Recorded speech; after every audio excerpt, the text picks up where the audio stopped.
নমস্কার বন্ধুরা, সবাই কেমন আছো? আশা করি সবাই ভালো আছে। নতুন একটা পর্বে সবাইকে আরও একবার স্বাগত জানি। আজ আপনাদের সাথে শেয়ার করব নরম তুলতুলে রসগোল্লা। তো চলো রেসিপিটা দেখতে থাকো। আশা করি সবার ভালো লাগবে। একদম সহজ পদ্ধতিতে তৈরি করব, আর গোল নয়, অন্যরকম একটু মিষ্টি, দেখতে একেবারেই ভিন্ন রকম। তো চলো শুরু করা যাক।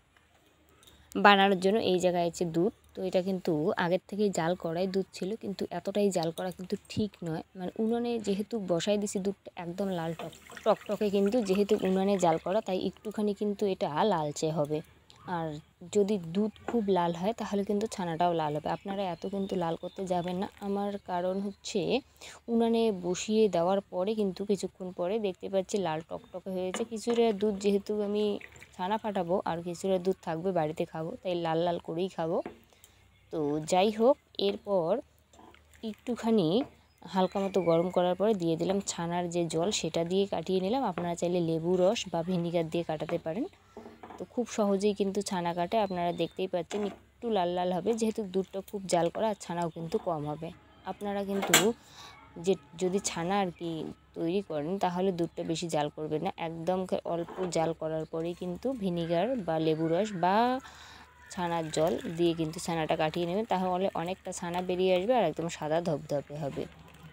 তো যাই হোক, এটা ছাঁকনি দিয়ে কিন্তু নিয়ে নেব। জলটাকে ভালোভাবে কিন্তু এটা একদম মানে যে জল আছে জলটাকে ভালোভাবে কিন্তু এটা বের করে নিতে লাগবে।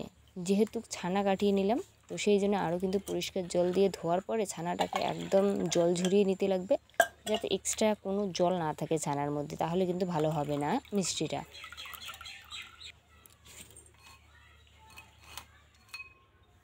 ছানার জলটাকে কিন্তু খুব ভালো করে কিন্তু ঠিক এইভাবে ছাঁকনিতে দিয়ে কিন্তু ঝরিয়ে নিলাম। ঝরিয়ে নেওয়ার পর এটা খুব ভালো করে পিষে নেওয়ার পর এবার আচ্ছা মতো মাখতে লাগবে। যত ভালো মাখা হবে তত হবে নরম তুলতুলে। তো একটুখানি দিয়ে দেবো আটা। এইখানটায় ময়দা ব্যবহার করব না, আমি আটা দিয়ে তৈরি করব, একদম সামান্য আটা। আর এবার হচ্ছে মাখার পালা।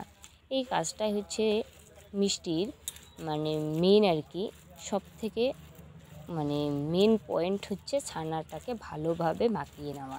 তো এই ছানাটা যত ভালো মাখা হবে তত কিন্তু মিষ্টি হবে নরম তুলতুলে। তো সেই জন্য মাখার কাজটা একটুখানি সময় নিয়ে করতে লাগবে। আর দেখতেই পাচ্ছেন হাতের আমি কোন অংশটা দিয়ে মাখলাম, আপনারা চেষ্টা করবেন ঠিক এইভাবে মাখার। তো আমার কিন্তু ছানা মাখা প্রায় শেষের দিকে। তো এরপর এইখান থেকে অল্প একটু অংশ নিয়ে হাতের তালুর সাহায্যে কিন্তু ফার্স্টে আগে গোল্লা পাকিয়ে নেব, এরপর চ্যাপটা করে নেব। ফার্স্টে গোল্লাটা খুব ভালো করে পাকিয়ে নেব, যেরকম মানে গোল গোল মিষ্টি হয়। আমি তো যেহেতু গোল মিষ্টি করব না, একটুখানি চ্যাপটা করব, তো সেই জন্য চ্যাপটা করে নিলাম। ঠিক এইভাবে কিন্তু সব মিষ্টিগুলোই তৈরি করে নেব। সবগুলো মিষ্টি কিন্তু ঠিক এইভাবে অল্প একটু অংশ নেব।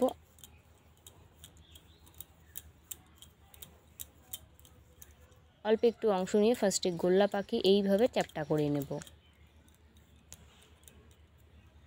তো সব মিষ্টি কিন্তু একই পদ্ধতিতে বানিয়ে নেব।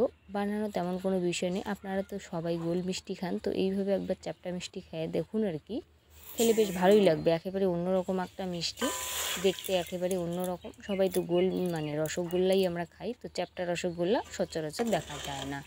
তো যাই হোক, মিষ্টি তৈরি করার পর সাইডে রাখার পরে এই পাশে শিরাটা তৈরি করব। এটা একেবারেই পাতলা শিরা। তো হাফ বাটি চিনি, 1 বাটি জল দিয়ে খুব ভালো করে যখন ফুটবে, চিনিটা গলবে, তখন কিন্তু শিরা একেবারেই রেডি। এরপর একে একে মিষ্টি দিয়ে দিব।